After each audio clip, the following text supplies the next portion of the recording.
This is Justin. And this is Haley. You're listening to the Price of Avocado Toast. We're a married millennial couple wanting to normalize the conversations around money. We want to hear about your highs and your lows, The do's and the don'ts on your path towards financial freedom.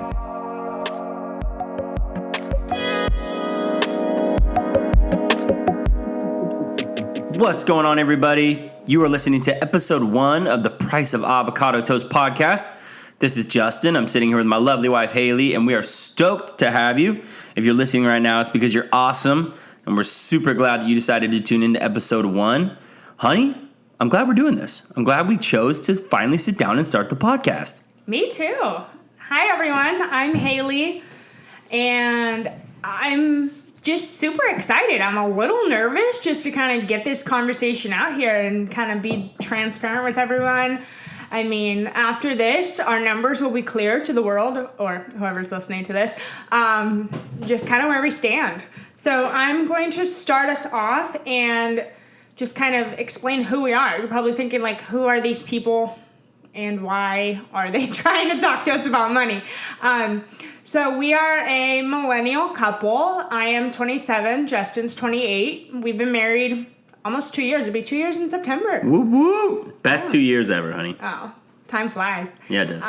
We have a 6-month-old baby girl. She is just the best baby ever. She's really happy all the time. So we have had a funny situation with this COVID thing. Like, Justin's been home since March. I've been off work since November taking care of her. And it's been really awesome because we've been able to just kind of sit together and raise our child together, which most people don't get to experience that. So I'm super thankful for that. But yeah, I'm super excited. We are both teachers. I taught 4th grade. I will not be going back next year, but Justin teaches 5th grade, and we are both high school level coaches. I teach swimming, he teaches football, so we're very much the same person. He's just the male version of me. Yeah, definitely, just the male version for sure. We live up in Northern California too, so like, I think we live in this strange little pocket of community and wine country where it's really hard for millennials to get ahead. We live in a really high-priced area, and it's super hard for millennials to get ahead. And we wanted to start talking about the millennial finance idea and talk with our friends and talk with people all across, the state, all across the nation about what they can do to get ahead, what our friends can start doing, what we can start doing to get ahead, because we're not perfect. We don't pretend to be perfect. We've made so many mistakes. You're going to hear the rundown of our mistakes, and I guarantee we've probably done more than you. The only one that we've been able to escape is the payday loan, right? Like, that's the only one we haven't done. Everything else. We haven't filed bankruptcy. Yeah, we haven't filed bankruptcy, you're right? But I mean, everything else we've done. So we're not coming from a spot like we think we know better. We're coming from a spot that, we're teachers, and being a teacher, you're a lifelong learner, and we're trying to learn. We're trying to get better because we have a 6-month-old that we're trying to set up a life for and just be better. Give her the life that, we both want to give her and maybe that we didn't get to have as kids. So it's exciting to be able to have this opportunity to chat and learn more from people. Yeah, definitely. So you might be driving on your way to work right now on your 30-minute commute, wherever that is for you. I'm sitting at my kitchen table next to this giant poster I have on my wall, and it says Student Loan Mountain, and it has like 18 different student loans shaped like a mountain, and we have all these goals written on there. We plan to be out of our student loan debt by 2024, which is just, I think that's a big goal, but we'll see. It's a big goal, but I think we can hit it, right? Like, that's the point of setting that goal, is working hard to try and get there. And we have it on our wall for a reason. We look at it constantly to, just be reminded of, like, hey, this is the goal. This is what we're working towards, and this is what we want for our future. And we keep it right in our vision, right? It's in the windshield for us, and we're looking out and constantly chasing it. So it's exciting, I think. Yes, it's definitely a daily reminder. Like, if you're a visual person, I highly recommend doing something like this that you can see right on your mirror in your bathroom or something. Just your daily why. Like, I get up to go get some coffee in the morning, and I look and I have this giant poster that's saying, hey, be thankful for your coffee that you have right here instead of going to Starbucks, because you have this big giant goal right here in front of your face that you need to be striving for at all times. So yeah, we are not perfect. We have made our fair share of mistakes. We are what I would call a normal millennial couple. We had loans. We've done pretty much everything. We've leased a car, done debt consolidation. We went from $0 to $27,000 in credit card debt in 3 years? Yeah, about 3 years. 3 years. We bought a $50,000 4Runner, which was brand new, fresh off the lot. I think it had like 5 miles on it when we got it. I think that wording is even kind of weird because we didn't really buy it, right? Like, we financed it. Oh, yeah. We didn't buy it. We had a $670 car payment on it monthly. Yeah, that was ridiculous. And I remember sitting in Toyota being like, nudging you, like, are you sure we can afford this, like, almost $700 car payment? And we literally convinced ourselves, like, yeah, that's doable. That's not doable. That's not doable. Insane. Yeah. And it's weird that they thought that it was doable for us, right? But that just shows you, unfortunately, some of the predatory practices out there with getting people swallowed up into debt that they can't truly afford, right? Like, that is one of those things that they trap you in. That's one of the biggest things, too, is that monthly car payment.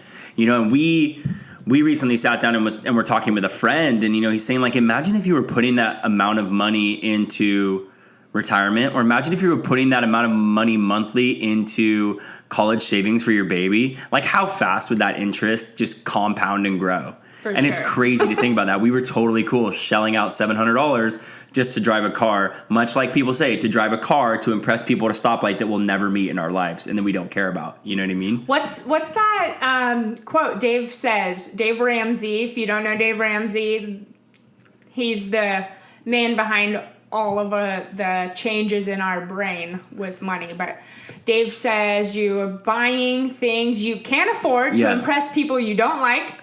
Mm-hmm. Wait. No, what is it? It's something along those lines, right? Though, of like just trying to... Yeah, you can't afford it. You don't like these people. Like, why? What are you doing? Like, you're just trying to look good. And I just remember getting the 4Runner, being like, got my mom car. Yeah, like, we didn't even have kids. We weren't even, like, planning to have kids yet. And I'm just sitting there driving this, like, $50,000 car, thinking I'm hot shit with this car that we can't afford. Yeah. But we thought we could. We literally were so convinced that we could. And I'm sure a lot of you have hefty car payments as well. And that's normal. That's the society we live in. We need a car, right? We need to go from point A to point B, so we just buy a car. Or, I don't know, many people that buy brand new cars, you finance a new car.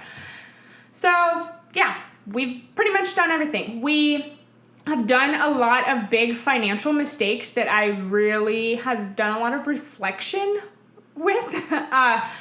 We got a large inheritance, which Justin will go into, but we had a lot of equity in our home, and we actually borrowed against our house, or we did a cash out refinance, which is pretty much acting like the home equity is like a piggy bank that you can tap into whenever you want. Just take some cash out to buy whatever you want. We justified it because we didn't have a bathroom. We had a bathroom. We didn't have a bathtub. So we didn't have a bathtub. We were pregnant with our baby. We needed a bathtub, right? Like, God forbid, she can't be bathed in the sink. So we borrowed against the house to pay off, to do the bathroom zhuzh, and then we paid off the 4Runner. And to us, that was like, what do you think? Like, looking back on that, what was your mindset when we were like, okay, we'll borrow against our home to pay off a depreciating car? Yeah, definitely wild. I think you can definitely rationalize remodeling the bathroom, right? Because you're saying, okay, cool, like, at least with our home, if we're putting money into our home, we're going to get some of that equity back when we go to sell, right? But, like, just to purchase a, $40,000 depreciating vehicle that now isn't anywhere close to that, like, it's just, we were so misguided. We didn't know. Yeah. And I think that that's the big problem. And that's, again, why we want to start this podcast, because we still don't know everything, but we want to be able to have those conversations with people and not be like, oh, shoot, should I be talking to them about money? Oh, shoot, do I ask somebody about what they make and what their budget is and how they spend and what are they saving? Because we all have this idea that we can't talk to people about that. And maybe it might be uncomfortable, but it's not a crime. And the people that you care about, we want to see them be successful just as we're being successful. And the only way we can do that is to have normal conversations about it and not feel uncomfortable when we're talking to one another, to make it seem like things are okay. I really like what you said about kind of just normalizing the conversations about money. Like, I don't know really of anyone who grew up in a household where it's just okay to talk about money and how much people make, raises, and I mean, for me, money and finances were like along the lines of asking someone who they voted for. It just was inappropriate and just not okay. Yeah. I mean, what about in your household? No, my story. It's basically the same. I was raised by a single mom just like you, so money's always tight, and you see that as a kid coming from that household. So it makes it more uncomfortable to talk to other people about money too, because it's like, are they going to ask me about my family and money? And you don't learn that stuff.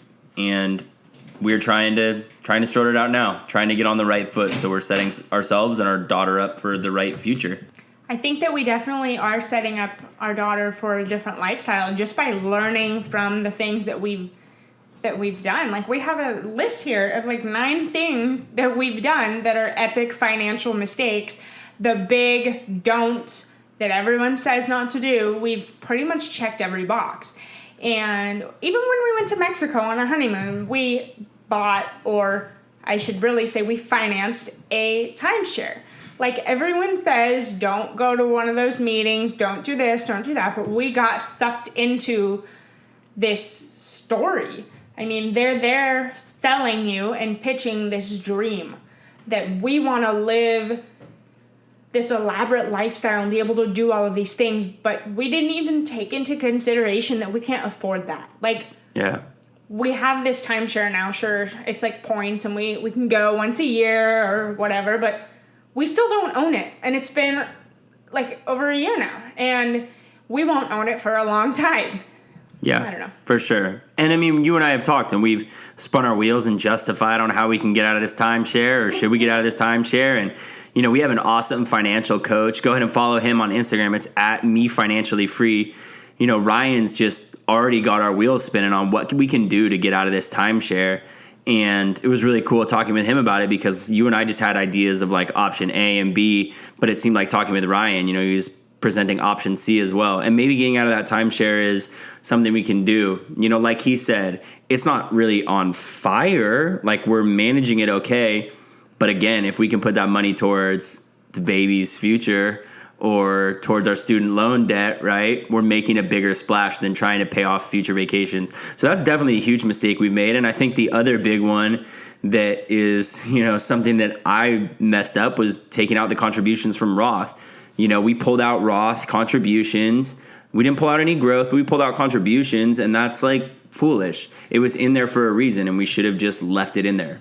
Let's backtrack our story a little bit. How about you talk a little bit about the inheritance and kind of how we even got money into a Roth to begin with? Because it's not normal that some 25, 26-year-old has $10,000 in their Roth to begin with. So people are probably wondering, how do we own a house? How do we have these things? So yeah, for sure. Well, you and I met when I was like just 24, I think, right? You were 23, I was 24, and we met.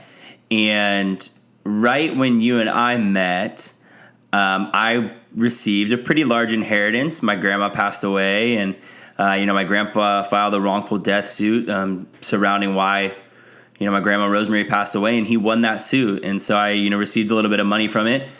I remember you and I moved into the apartment. We had just started getting an apartment, and I move into the apartment, and I get a $60,000 check sent to our apartment. And that's pretty cool. I go buy a brand new 2016 Toyota RAV4. And I'm thinking, hey, I'm doing some good stuff with this money. This is good. I helped my mom out a little bit, pay off her car, and I'm doing the right stuff. And then 4 months later, I get another check. And listeners, you're going to want to sit down when you hear this check. I'm going to say it again. I was a 24-year-old young man who grew up broke. And the check that came in the mail was $540,000. So I just got a $60,000 check. 4 months later, I get $540,000. So within a span of 4 months, I earned $600,000, and I had no clue what to do with it. I'd never been taught about money. I'd never been taught about what was the smart thing to do. Now, luckily, we did make some decent choices. You know, we took care of some student loans that I had from my undergrad degree. We took care of some other bills we needed to take care of. You know, one of those being working with Haley towards credit consolidation and stuff. Again, we didn't know what we were doing.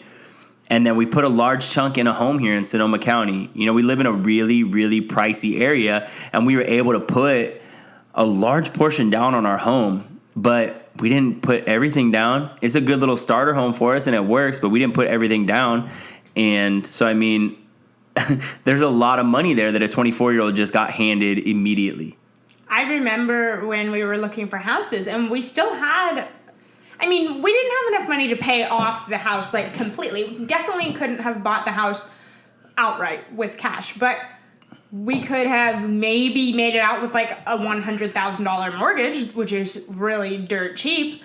But I remember we had the conversation, like, should we put more money in the house? It'd be, like, a secure place to put it. And I also grew up low income, single mom household. We grew up like the exact same way. And so we justified all of these reasons as to why we needed to keep a cushion, which was a lot of money that we just kept. And yeah, we had a fantastic trip to Nashville. I got a new camera. I'm also a photographer, like, in my spare time. So we did invest in some things, but at the end of the day, they're just things. And then I feel like we had all this money. I shouldn't even say we. It's not my money. This is before Justin and I were even engaged. We're dating at this time. And so, sure, we picked out this house, but it was his money. And so we had our finances all tangled up, and I definitely do not recommend that. We are very lucky for the situation that we're in. We didn't get screwed over because we did that, but very early on, we just tangled things up, thinking we knew what we were doing, and it was just a complete mess. And what about your credit card debt you had from before? Yeah, definitely. I mean, that was one of the things I paid off, right? It was like a little bit of credit card debt. I had a $5,000 limit and paid that off. You know, I mean, one of the smart things that I did do was set up the retirement. So I put a decent amount into my Roth and was able to get in a couple years worth. But again, we then pulled that Roth out when we hit rock bottom. Right? And we hit rock bottom hard, and we didn't have anything to show for it other than this house. You know, we had almost $200,000 when we started doing the math recently of unaccounted for money that we just blew. We flat out blew that money, and we weren't smart with it. And I remember, you know, our rock bottom is a really funny story, and it's not my finest moment. I'll own that. But, you know, Haley's 7 months pregnant, and she's... You know, wait, you have to rewind about Dave Ramsey. Okay, all right, for sure. So like we're recording this in June of 2020. So around, I think, a year ago, we went to visit my dad. We went on a road trip, and we listened to the Dave Ramsey Total Money Makeover book on audio tape on the road trip. And then we're thinking, it's got our wheels spinning. We're like, okay, we get this. It makes sense. Got the baby steps. If you don't know about the baby steps, we'll post some stuff on our Instagram, the Price of Avocado Toast. You'll see the steps that he teaches. We're not here to just recreate Dave Ramsey because we are not Dave Ramsey, but sure, that is the program that we do follow. And so we're in a mess. We're sitting here like trying to think through all these things we're going to do and all this credit card debt that we're going to try to pay off. And we started to pay stuff off. But at this time, I'm throwing like $200 on this card, $100 on this card, trying to pay down everything like at the same time, which is completely against like what Dave teaches. And then it was, when was it? It was like October. Well, right? Rewind, because our anniversary trip. So then September of 2019, we went to Monterey for our 1-year anniversary trip. Yeah. And this is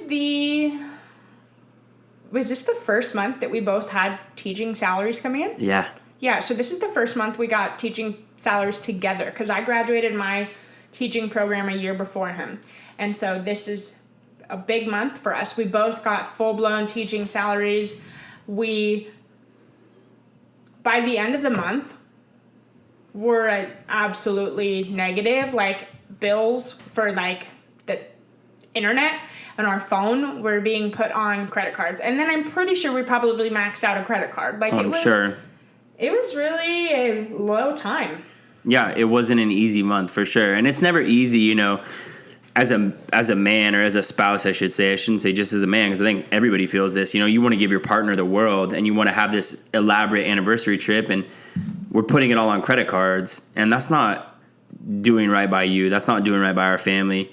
And we wanted to get out of that cycle. And so like Haley said, you know, we had listened to the Total Money Makeover for a little bit, and we were trying to practice Dave, but we were very ish with everything we were doing. We weren't exactly intentional with what we were doing. And October hits, and I get home one day, and Haley had gone to Costco a little bit earlier before I got home from football practice. Birthday. Like, it literally was my birthday weekend or something. Yeah, for sure. I think it was. It probably was.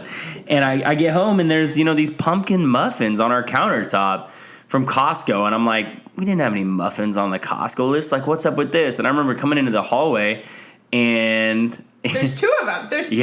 Yeah, there's two. Cases, because it's buy one, get one free. 2 packs of these muffins. And I come into the hallway in the living room, and I'm like, cursing up a storm with Haley, asking her why she bought these muffins and yelling at her. And again, this is my 7-month pregnant wife around her birthday time, and I'm acting a fool over some muffins. And, you know, Haley and I, we're super blessed. We have an awesome relationship, and that was one of the only times in our relationship where I have just been an absolute monster and not fun to be around.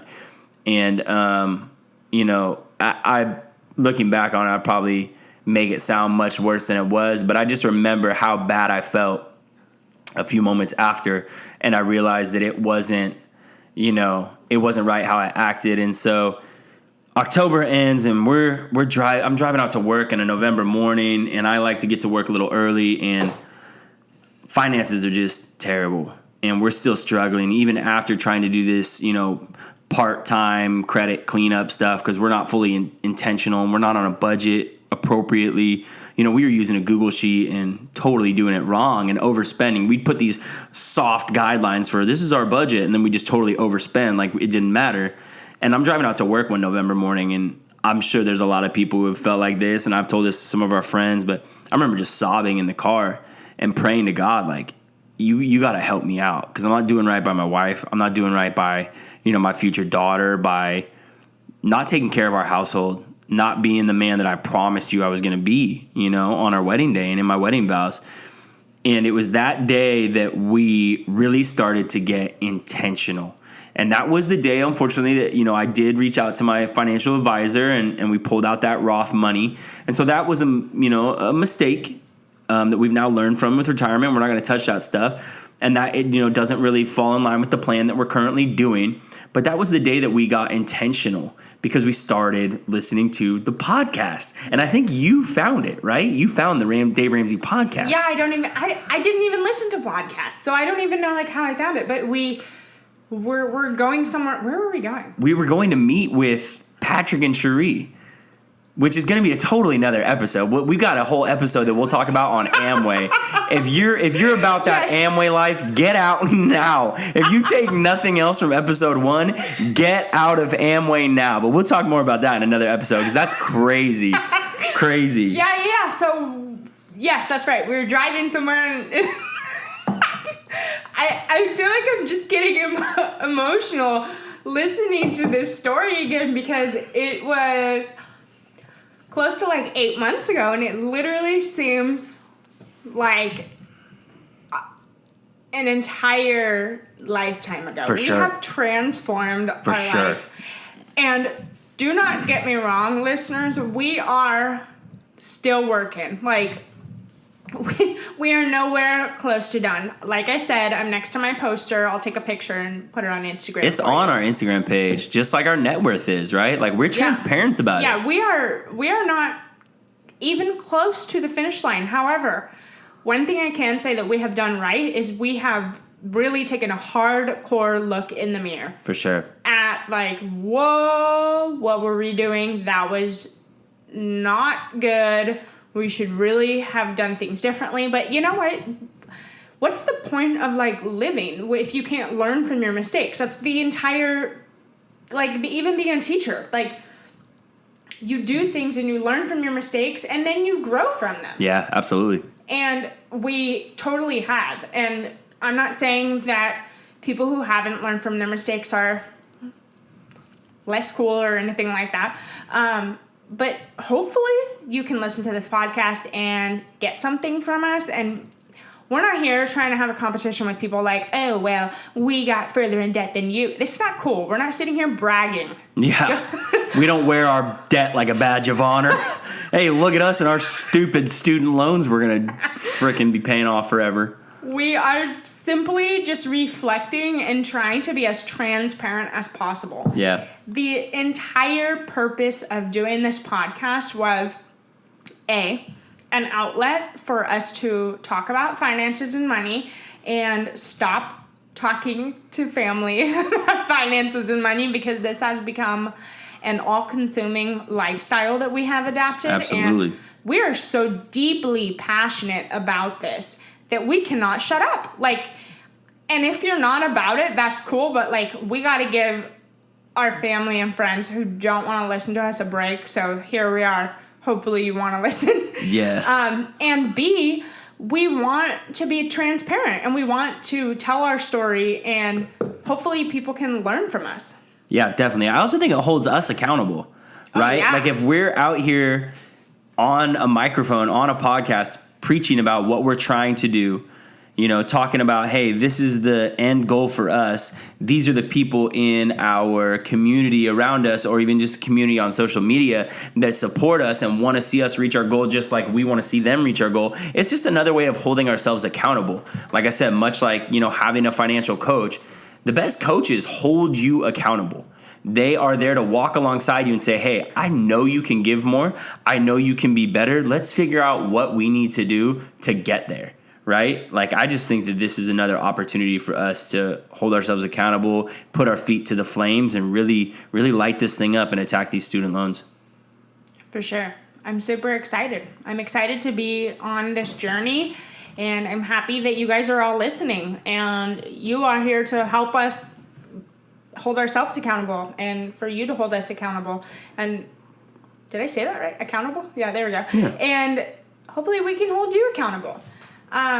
We're all here just trying to make it through, learning from our mistakes. For sure. And I think it's so cool because we've already met such an awesome community on social media. Oh like, my we gosh. just started doing this, and like, we've interacted with so many different cool people across the US and across the freaking oceans that are trying to do the same thing. They might be millennials, they might be older, they may be a little bit younger. Like, we've seen some ballers, you know, in their like early 20s and teens that are just really trying to crush this financially because they've got big dreams, whether that's to retire young, whether that's to put their family in a better situation, whether that's just to be their own boss so that they can pursue their small business dream or whatever it may be. We've met some really cool people already, and I'm stoked to like meet more and just continue to grow this community because it's so much fun. And it's really fun interacting with people that are just as passionate about it as us and just as supportive. I don't think we've met one person that's like, oh, like, cool, good for you. Like, no, everybody's like, this is awesome. Like, I'm on your side just like you're on my side. And it feels just like a really awesome community to be a part of. It's a lot of fun so far. The debt-free community on Instagram is awesome. Shout out for sure. We have been getting so much support from everyone.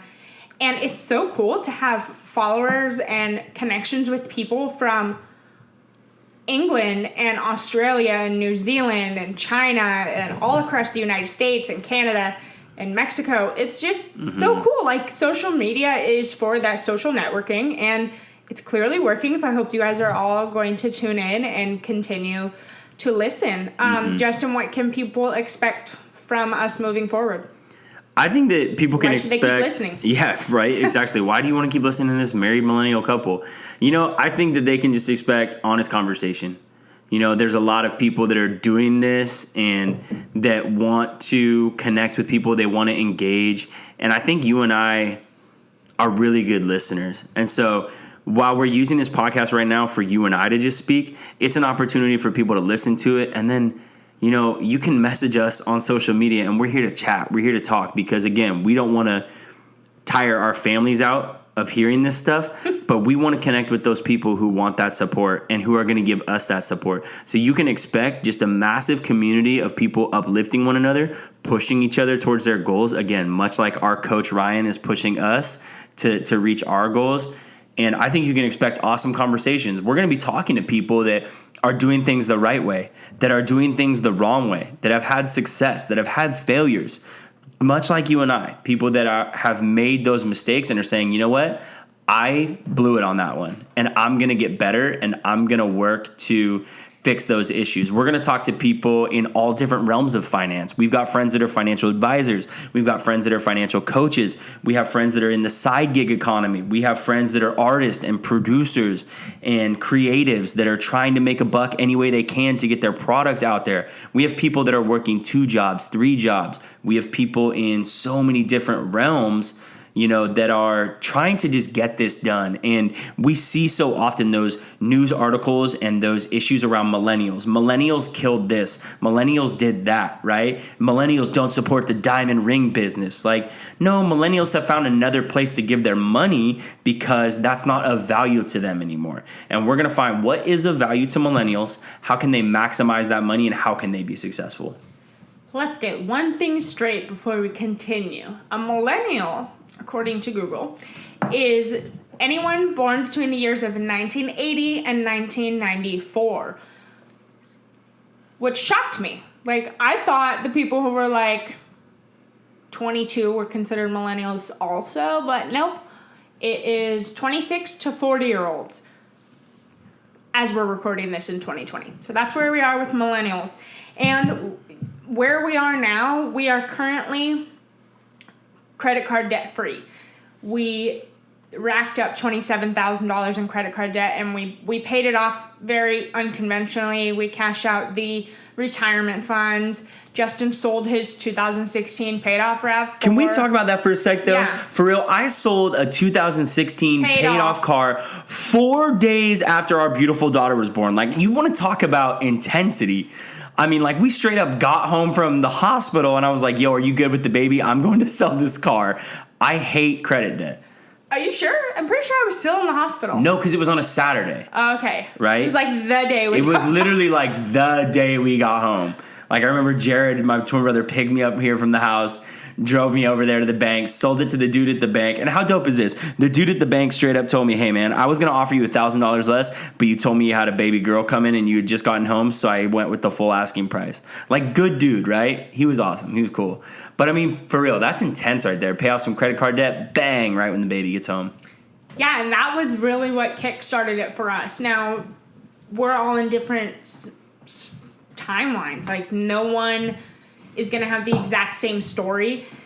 But for us, we did things in ways that we don't necessarily recommend. However, now we're able to look back and reflect. And yes, we did a couple times take the easy way, the quick way out. And now we're working so hard on these student loans to do it the right way, because there's no extra money. We're not going to piggy bank the equity in our house ever again.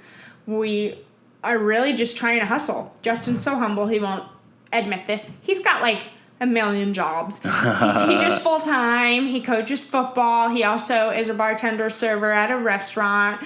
He also has another job as a catering server, but because of COVID, it hasn't like kicked off. He's over here trying to like get a new job every day just to hustle. Private quarterback coach. Yeah. Yeah, I probably stretched my time a little thin. I'm lucky I got such a good wife to be here with the baby and take care of all that. Hey, I appreciate you. We wouldn't be able to crush these numbers if you weren't working so hard, because right now my job is being home with the baby, and both of us can't be gone. That's not realistic for us right now. So For sure. We make a good team, honey. Yes, we do. Air 5. Bam. All right. Well, this was awesome. It was fun. So much better. Yeah, now it's that fun. we just got it out. I agree. It's a lot of fun. I'm just already looking forward to next week to talk more. I can't wait to interact with people on social media and just hear more about what people want to hear. Because again, this podcast isn't just for you and I. It's for others to motivate them on those drives to work when they're like, man, I'm not trying to drive to my second job right now. And it's like, hey, you know what? I'm going to pop on Price of Avocado Toast and I'm going to go and get after it. And I'm going to keep working hard. You know what I mean? Let us know on Instagram at the Price of Avocado Toast with periods between every word, because I chose the craziest Instagram handle and try to make most complicated thing ever. But let us know. Shoot us a message and let us know what you want to hear. Yeah. On my own personal Instagram, I've been asking people what they want to hear, and I've been getting a lot of questions about buying houses. Like, how the heck do millennials buy houses? What do they even do? People don't even know about PMI, down payment amount, anything. How to even find a realtor. We're going to have a guest coming on here in the future who's going to talk about all the early stages of buying a house and kind of setting us up for success about what to even do, because people just don't even know what to do.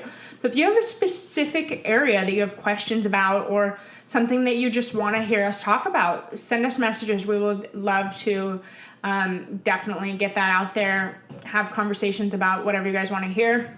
If you are listening and you want to collaborate, if you want to be a guest for an interview, reach out. If you want us to be a guest on your podcast, reach out. We are here to have this outlet for the two of us, but we're also here for everyone that's listening. Right now, I'm envisioning there's 3 people listening, but maybe it'll be more than that. Hey, that 3 though, those 3 are really important to me. So true. It's probably our family and friends. Yeah. Probably your brother. Yeah. My mom. We'll see. Yeah. We'll see if anyone listens. If you're out there listening, you're important to us. You matter. You're loved. We love you. Absolutely. Well, this was awesome. I think we're going to wrap this up, and we'll see you guys next week. Our plan is to release an episode once a week. I think we can keep that up. I think so too. Thanks for chatting, you guys. The intro and outro music for the Price of Avocado Toast was done by producer Bearcat Shark. Follow him on Instagram at Bearcat Shark. Thanks for listening. If you liked episode 1, subscribe to the Price of Avocado Toast anywhere you listen to podcasts, and follow us on Instagram at the Price of Avocado Toast.